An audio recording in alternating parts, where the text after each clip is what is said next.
Students, whatever homework is given to you, you have to submit it on the very next day between 8 am to 1 pm to the given WhatsApp number, and it is compulsory to submit your homework as your attendance will be marked on the basis of your submission.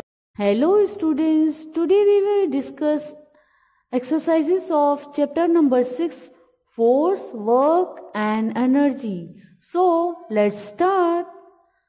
Exercise number 1 is about choose the correct option. Number 1. Which of the following force is an example of working of a tractor?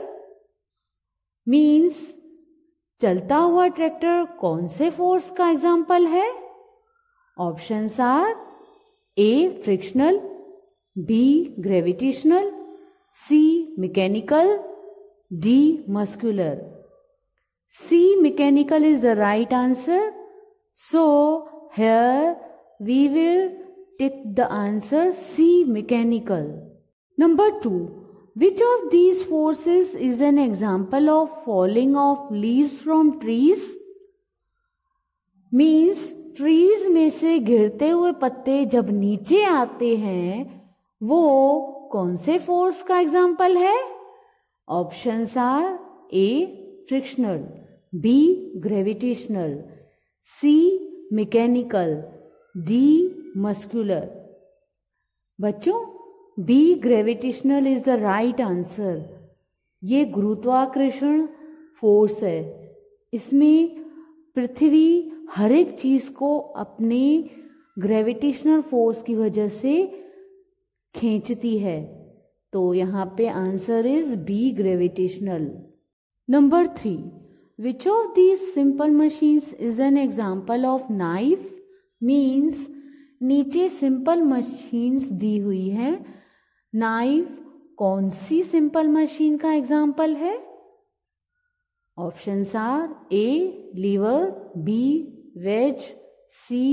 wheel and axle, D. pulley. B. wedge is the right answer. So here we will take the answer B wedge. Number 4. Which of these energies is used by plants? Means plants के through कौन सी energy का उपयोग होता है? मतलब plants कौन सी energy को use करते हैं? A. Hydel energy, B. Solar energy, D. Geothermal, D. Wind energy. बच्चों लेसन में भी हमने एक्सप्लेन किया था प्लांट्स सोलर एनर्जी का यूज करते हैं. So here we will take the answer B solar energy. Number 5.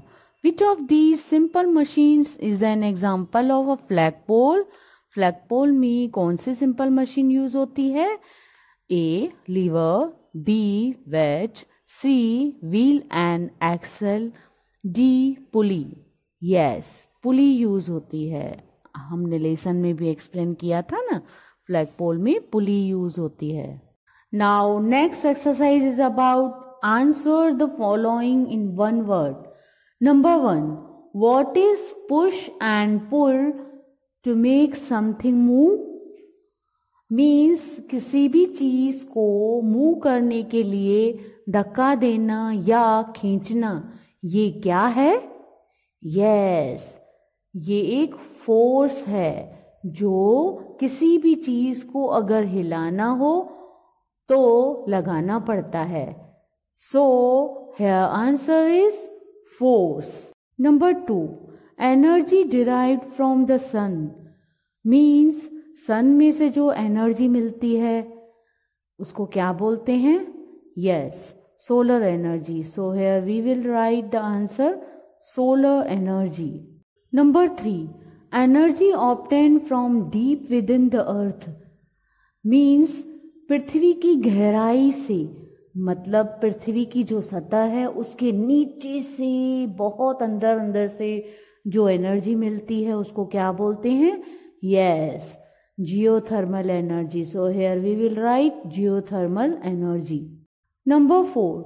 Changing energy from one form to another. Means एक एनर्जी को दूसरी एनर्जी में चेंज करने को क्या बोलते हैं? Yes answer is energy transformation. Now, next exercise is about fill in the blanks. Number 1. Force can make an object dash, stop or dash its direction. Means बच्चों हमने लेसन में भी एक्सप्लेन किया था कि फोर्स की वजह से हम किसी भी ऑब्जेक्ट को मूव या स्टॉप कर सकते हैं या उस चीज का डायरेक्शन भी चेंज कर सकते हैं. So in first blank we have to write move and in next blank we have to write change. Force can make an object move, stop or change its direction. Number 2. Dash force is the force created when two surfaces move or try to move across each other. जब दो surfaces move करते हैं या move करने की कोशिश करते हैं तब कौन सा force create होता है?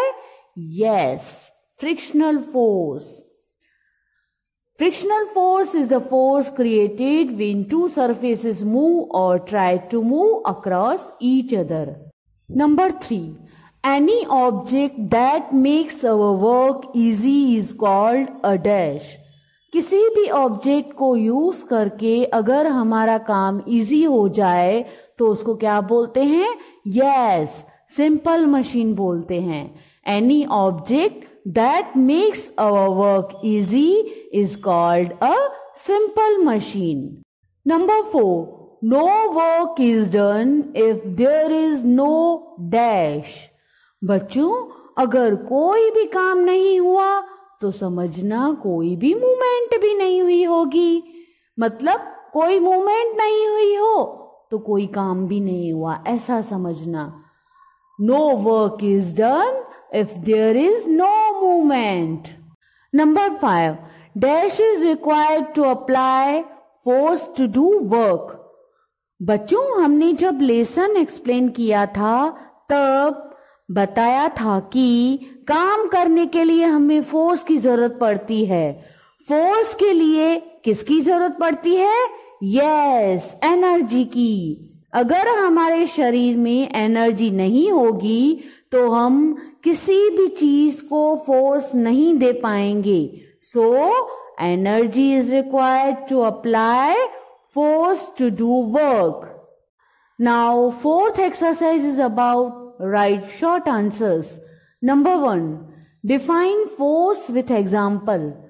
बच्चों इस आंसर में आपको फोर्स की डिफाइन एग्जाम्पल के साथ लिखनी है. Answer is force is the push and pull to make anything move. For example, we apply force to kick the ball. Means किसी भी चीज को मूव करने के लिए धक्का देना या खींचना उसको ही फोर्स बोलते हैं. एग्जाम्पल, बॉल को किक करने के लिए हमें फोर्स की जरूरत पड़ेगी. अगर हम लोग फोर्स नहीं देंगे तो बॉल इधर उधर नहीं होगा. Number 2. Give an example when you apply force but no work is done. बच्चों अगर आप फोर्स लगाते हो पर कोई काम नहीं होता, मतलब कि उसमें कोई भी मूवमेंट नहीं होती, ऐसा कोई एक एग्जाम्पल देकर आपको यहाँ पे आंसर में लिखना है. Answer is we push a wall, it does not move, so no work is done. Means हम अगर वॉल मतलब दीवार को धक्का देंगे तो वो मूव नहीं होगी, मतलब कोई भी काम नहीं हुआ.